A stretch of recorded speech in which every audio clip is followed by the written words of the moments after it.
अभिनंदन करती हूँ। आज़ादी के 76 वर्ष पूर्ण हो चुके हैं। प्रत्येक वर्ष की भांति एक बार पुनः हमारा संस्थान परिवार पूरे हर्षोल्लास के साथ इस राष्ट्रीय पर्व को आज़ादी के अमृत महोत्सव के रूप में मनाने के लिए यहाँ एकत्रित है। स्वतंत्रता दिवस उन वीर सपूतों और शहीदों को नमन करने, उन्हें श्रद्धांजलि देने का दिन है, जिनके त्याग और बलिदान के कारण हम और आप आज इस स्वतंत्र भारत में अमन और चैन की सांस ले पा रहे हैं। आप सभी को इस पावन पर्व की बहुत बहुत बधाई एवं शुभकामनाएं। हमारे बीच निदेशक प्रोफेसर आर.के. धीमन जी पधार चुके हैं। मैं निदेशक महोदय को ध्वजारोहण के लिए आमंत्रित करती हूँ। तत्पश्चात निदेशक महोदय हमारे समक्ष अपना संबोधन प्रस्तुत करेंगे। आप सभी से अनुरोध है कि राष्ट्रीय ध्वज एवं राष्ट्रगान के सम्मान में सावधान की मुद्रा अपनाएं।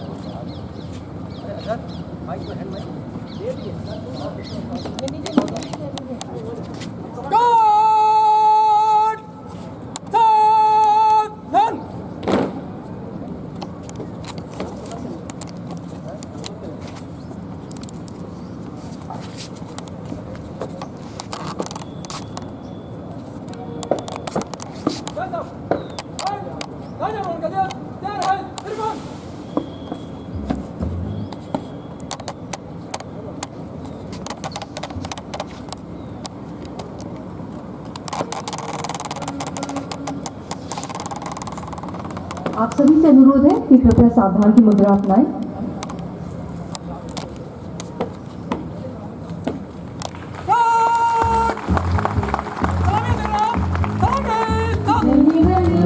अधिनायक जय हे भारत भाग्य विधाता, पंजाब सिंध गुजरात मराठा द्राविड़ उत्कल बंगा, विंध्य हिमाचल यमुना गंगा उत्कल जलधि तरंगा, तब शुभ नामे जागे, तब शुभ आशीष मांगे, गाए सब जय गाथा, जन गण मंगलदायक जय हे भारत भाग्य विधाता, जय हे जय हे जय हे जय जय जय जय हे। निदेशक महोदय से अनुरोध है कि कृपया अपना संबोधन प्रस्तुत करें। भारत माता की भारत माता की भारत माता की God bless।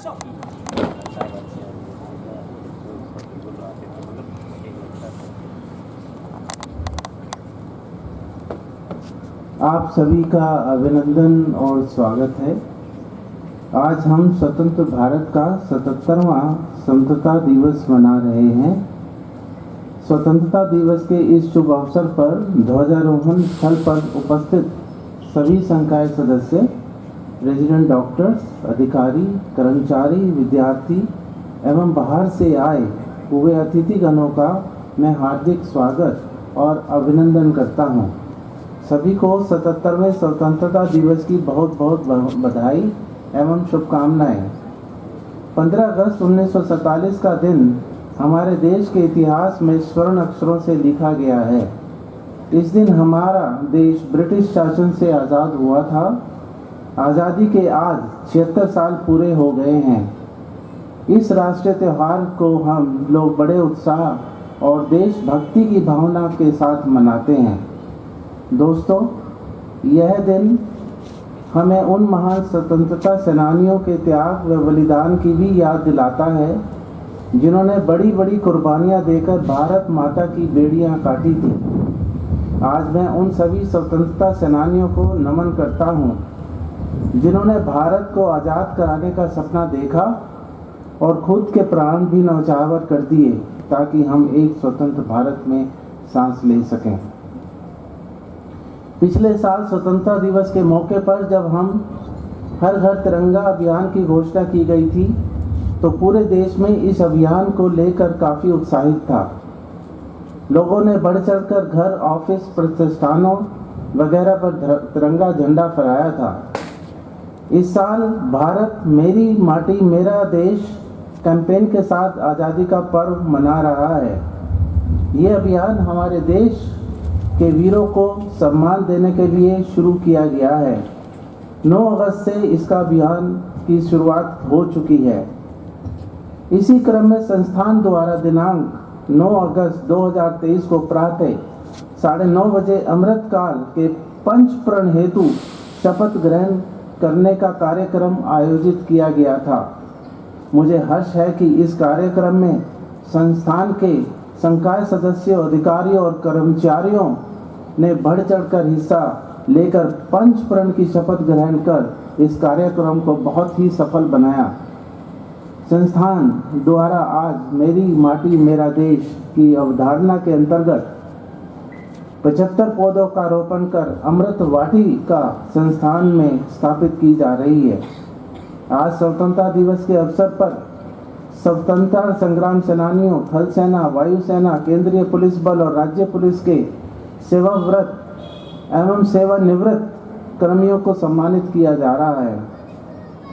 अनेकता में एकता ही देश की शान है, इसलिए हम कहते हैं कि हमारा देश महान है। आज के बदलते भारत को देखते हुए हमें आज़ादी का संघर्ष बिल्कुल नहीं भूलना चाहिए। आज़ादी का पर्व 15 अगस्त को मनाया जाता है। साथ ही हर साल 15 अगस्त के लिए थीम निर्धारित की जाती है। इस साल स्वतंत्रता दिवस 2023 की थीम पहले राष्ट्र हमेशा पहले, नेशन फर्स्ट ऑलवेज फर्स्ट निर्धारित की गई है। अब मैं आपसे बात करूंगा विगत 1 वर्ष में हमने क्या कुछ यहाँ पर किया है, कितनी सफलता हमने की है। और मैं इस अवसर पर सबसे पहले हर संवर्ग का, हर वर्ग के, चाहे वो संकाय सदस्य हों, कर्मचारीगण हों, अधिकारीगण हों, हमारे स्टूडेंट्स हों, उनका धन्यवाद देना चाहूँगा। उन्होंने हमारे संस्थान के जो प्राप्त की हैं, जितनी भी उपलब्धियां प्राप्त की हैं, जो उनमें सहयोग किया है, उसके लिए मैं धन्यवाद करता हूं। पिछले साल हमने कई चीज़ें ऐसी थी जो हमने रखा था विज़न के तौर पे कि हम चाहते थे कि वो इस संस्थान में स्थापित हों। मैं एक एक करके पहले उसके बारे में आपको बताऊंगा। पहला था emergency medicine renal transplant centre. वो कार्यरत, वो चालू हो गया है। उसमें यूरोलॉजी और नेफ्रोलॉजी फुल कैपेसिटी पे काम कर रहे हैं, लेकिन इमरजेंसी मेडिसिन में अभी 60 बेड हैं। कल भी हमारी गवर्निंग बॉडी की मीटिंग हुई थी, जिसमें 210 बेड को चालू करने के लिए जितने भी हमें मैन पावर की ज़रूरत थी, वो हमें उसकी स्वीकृति मिल गई है। और हम आशा करते हैं कि इसके वर्ष के अंत तक हम 210 बेड जो हैं इसमें स्टार्ट कर पाएंगे। दूसरी मैंने बात की थी आपसे कि टेली आईसीयू परियोजना की। टेली आईसीयू में हमने जो है हैंड होल्डिंग करनी थी। जो 6 मेडिकल कॉलेजेस हैं, ओल्ड मेडिकल कॉलेजेस हैं, गोरखपुर, प्रयागराज, कानपुर, आगरा, झांसी, मेरठ, 6 जगह। और इसमें संजय गांधी हमारा संस्थान जो है एक हब की तरह काम करेगा, बाकी स्पोक की तरह। बाकी मेडिकल कॉलेज में 10 या 20 आईसीयू के बेड होंगे, और यहाँ पर हम आईसीयू सेवा जो है उसमें करेंगे कि यहाँ पर भी हमारी जैसी व्यवस्था आईसीयू की वैसे ही इन मेडिकल कॉलेज में हो। और इसके लिए हमने टेली आईसीयू प्रोजेक्ट किया है, और ये भी जो है इस वर्ष के नवंबर और दिसंबर में स्टार्ट होने की पूर्ण संभावना है। और हम आशा करते हैं कि बाकी के जितने भी मेडिकल कॉलेज हैं उसको में भी इसका विस्तार होगा। Advance paediatric centre, advance paediatric centre सिर्फ गवर्नमेंट से जीओ आना बाकी है। बाकी ये कैबिनेट में मंजूरी हो चुकी है। ये 573 बेड का सेंटर होगा, जिसमें 22 डिपार्टमेंट और 2 यूनिट होंगे। ये इस वजह से इम्पॉर्टेंट है, अगर हम देखें हमारी प्रदेश की जनसंख्या जो है 25 करोड़ है, उसमें से 40% जो है वो चिल्ड्रन के ग्रुप में आते हैं। तो इसलिए इस संस्थान की उत्तर प्रदेश में आने से बहुत ही इम्पोर्टेंस होगी कि कि हम इस वर्ग को यानी कि जो चिल्ड्रन की जो जनसंख्या है उसको हम कैटर कर सकें। ऐसे ही मैं बताना चाहूँगा कि उत्तर प्रदेश में लगभग 70,000 बच्चे ऐसे पैदा होते हैं कि उनको कंजेनाइटल हार्ट डिजीज़ होगी। इसके लिए हम जो है एक सलोनी हार्ट सेंटर लेके आ रहे हैं। ये सेंटर ऑफ एक्सीलेंस होगा जिसमें इन बच्चों की सर्जरी की व्यवस्था होगी। अल्टीमेट एम जो है, जो कि हम 2027 तक पूर्ण कर लेंगे, 5,000 सर्जरीज प्रति वर्ष हम कर पाएंगे। तो ऐसा सेंटर जो है देश में ऐसा पहला सेंटर होगा जो इतनी कैपेसिटी सर्जरी करने वाला होगा।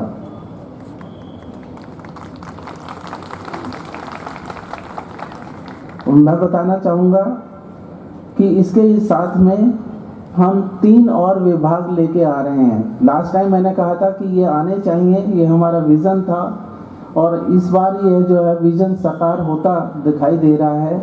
और जितने भी 3 डिपार्टमेंट है ये हम नवंबर-दिसंबर तक इनको भी क्रियान्वित कर लेंगे। इनमें है पीडियाट्रिक एंडोक्राइनोलॉजी विभाग, इसमें 20 बेड होंगे। एडवांस पीडियाट्रिक सेंटर और पीडियाट्रिक एंडोक्राइनोलॉजी विभाग में प्रोफेसर VL भाटिया की बहुत ही महत्वपूर्ण भूमिका रही है। मैं इस अवसर पे उनको धन्यवाद देना चाहता हूँ तहे दिल से कि आपके जो सपने थे वो साकार होते नज़र आ रहे हैं। ऐसे ही है हेड एंड नेक विभाग, जो कि हमारे सरकार चाहती थी कि इसमें आए, तो उसके लिए भी हमने बेड अलॉट कर दिए हैं, ऑपरेशन थिएटर अलॉट कर दिया है। अभी जो है उसको प्रोफेसर अमित केसरी देख रहे हैं, इसमें 30 बेड होंगे।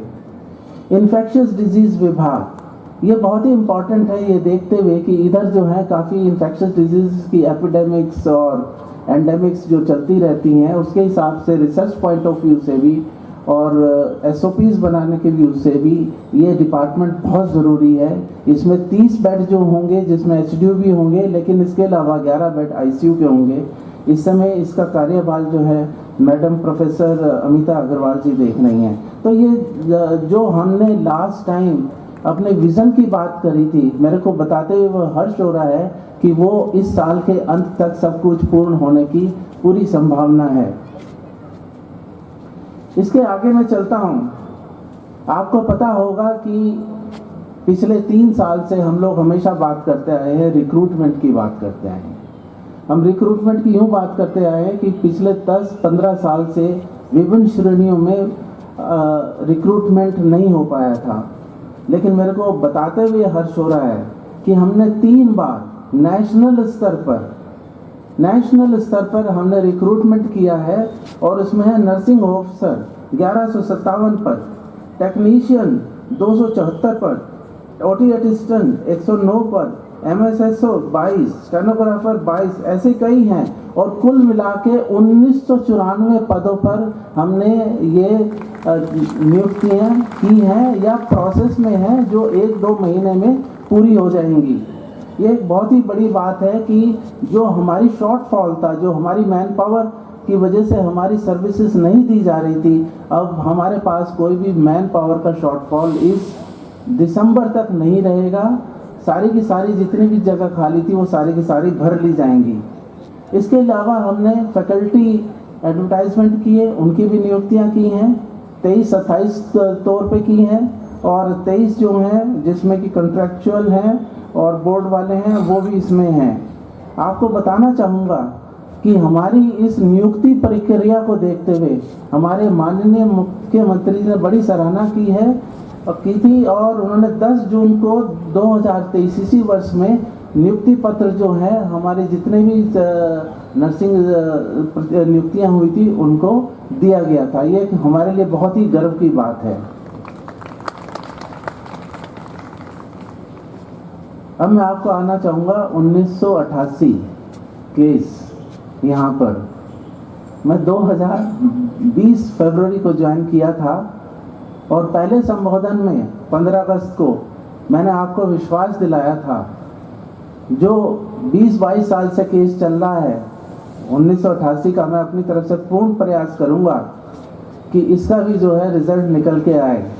और मेरे को ये बताते हुए अति प्रसन्नता हो रही है कि इसका रिजल्ट जो है माननीय हाई कोर्ट के द्वारा दे दिया गया है, और उसमें चाहे वो संस्थान हो चाहे कर्मचारी हो, दोनों के लिए विन विन सिचुएशन है। इस केस में जो हमारा संस्थान का जो हम लोगों ने किया था उसको ठीक ठहराया गया, और ऐसे ही उसमें जो कर्मचारी हैं उनसे रिकवरी भी नहीं ली जाएगी। तो 1988 का एक केस मात्र केस बचा था जिसको निर्णय होना था, वो भी हो चुका है।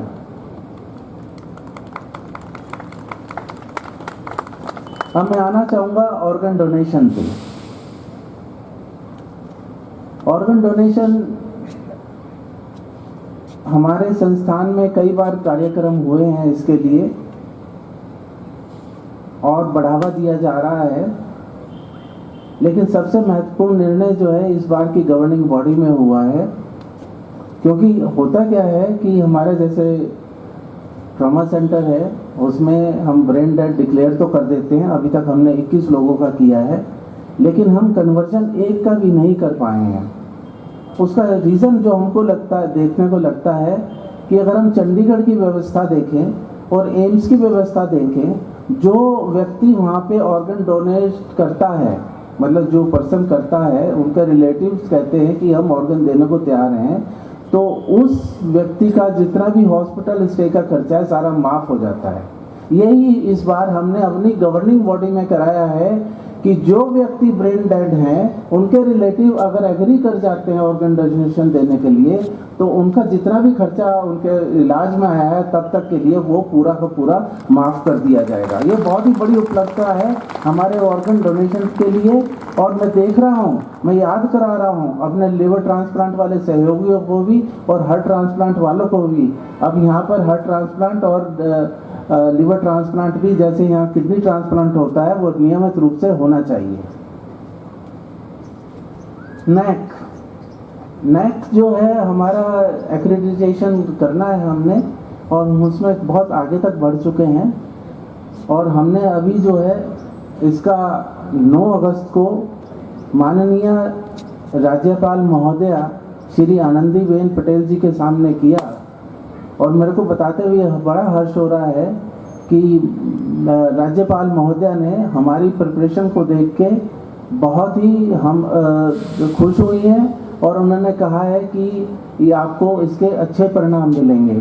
तो हम आशा करते हैं कि अगले आने वाले 1-2 महीने में जो इसका SSR है वो हम इसको सबमिट कर देंगे, और इसके लिए विभाग स्तर पे भी हम पूरी तैयारी कर लेंगे, जिससे कि इंस्पेक्शन जो है इस वर्ष के अंत तक हो सके। गवर्निंग बॉडी के जो और महत्वपूर्ण निर्णय हुए हैं उसमें एक और बताना चाहूँगा कि इंट्राम्यूरल जो ग्रांट है जो 5 लाख की होती थी उसको अब हमने 10 लाख कर दिया गया है, और ये रिसर्च कि उसमें बहुत इम्पोर्टेंट होगा। और इसी के साथ में रिसर्च के मामले में 2 अवार्ड भी स्थापित किए गए हैं, जिनका नाम होगा president's award, institute president's award. एक तो वो होगा जो डिपार्टमेंट सबसे ज़्यादा इंट्राम्यूरल प्रोजेक्ट लाएगा तो उसको एक अवार्ड देगा, और एक वो फैकल्टी जो सबसे ज़्यादा एक्स्ट्राम्यूरल अवार्ड लाएगी, सबसे ज़्यादा वैल्यू का लाएगी, तो उसको दूसरे वाला ये प्रेसिडेंट्स अवार्ड दिया जाएगा। अब मैं आता हूँ नर्सिंग कॉलेज में। आप तो जानते ही हैं नर्सिंग कॉलेज बहुत ही अच्छे से चल रहा है, इसके लिए मैं बधाई देना चाहूँगा। हमारी जो प्रिंसिपल मैडम हैं, मैडम राधा के, और हमारे जो CMS साहब हैं, नोडल ऑफिसर हैं संजय धीराज जी, और जो हमारे एग्जीक्यूटिव रजिस्ट्रार हैं कर्नल वरुण वाजपेयी जी, इन 3 लोगों की कड़ी मेहनत से मैं कहूँगा पूरा नर्सिंग कॉलेज जो है ट्रांसफॉर्म हो गया है। और मेरे को बताते हुए अत्यंत प्रसन्नता हो रही है कि हमारा जो इंस्टीट्यूट है, जो हमारा सेंटर है, वो एक मेंटर सेंटर भी घोषित कर दिया गया है। और अभी जो इंस्पेक्शन हुआ था उसमें BSc नर्सिंग की सीट 40 से बढ़ा के 60 कर दी गई हैं प्रतिवर्ष, और MSc भी इंट्रोड्यूस कर दी गई है 10 10 सीटों के साथ में 4 सब्जेक्ट्स में। तो ये बहुत ही बड़ी उपलब्धता है नर्सिंग कॉलेज के लिए। मैं फिर इन 3 व्यक्तियों को बधाई देना चाहता हूँ और मैं चाहता हूँ कि ये सेंटर जो है दिन दूनी और रात चौगुनी तरक्की करे और आपका सहयोग की ज़रूरत है। दूसरा है कॉलेज ऑफ मेडिकल टेक्नोलॉजी।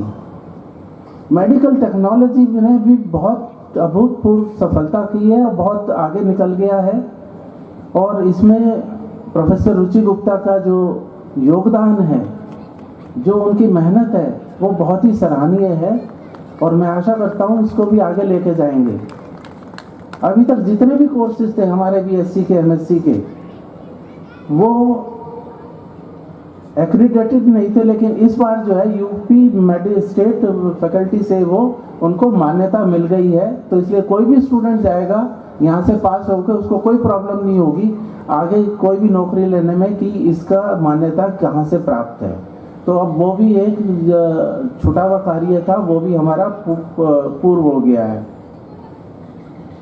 जो एक चीज़ हम लोग अब इस समय कर रहे हैं यहाँ पर, संस्थान की जो क्षमता है एमडी, डीएम और एमसीएच को ज़्यादा ट्रेनिंग देने की, वो कई ज़्यादा है जितनी हम इस वक्त कर रहे हैं। इसमें भी हमने एक एक्सरसाइज करी है जिसमें हमको लगता है कि जितनी भी एग्जिस्टिंग सीट्स हैं ट्रेनिंग की, वो लगभग 1.5 से 2 गुना हो जाएंगी और जो ट्रेनिंग क्षमता है जो संस्थान की वो भी बढ़ जाएगी।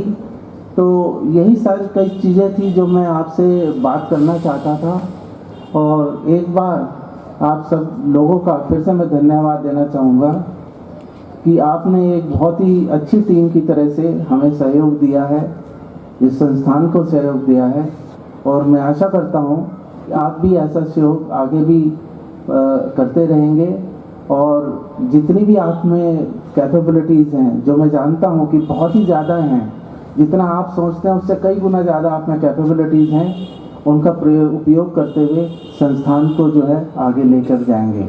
इन शब्दों के साथ मैं यहाँ पे विराम देता हूँ और मेरे साथ आप बोलेंगे जय हिंद। थोड़ा जोर से और जय हिंद, जय हिंद। धन्यवाद।